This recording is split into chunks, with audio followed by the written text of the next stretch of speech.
çatdı gözlüğünə. Az deyin, gəldi.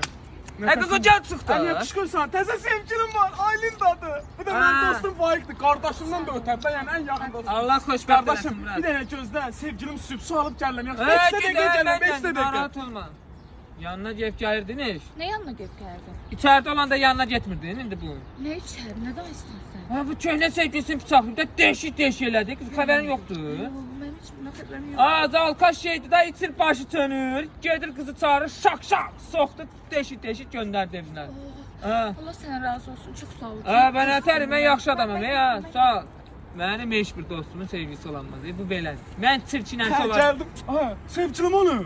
Köstəsən qaqa, sən gedən kimi bir dənə Range Rover gəldi. Kızı götürdü getdi. Kız dedi ki, mən rafon fırladıram onun əslində sevgilim. Allah haqqı. Niye belə olur həmişə? Həmişə niyə belə olur? Hə qaqa, sən qalan mən olacağam. Sən məndən bərk yapış.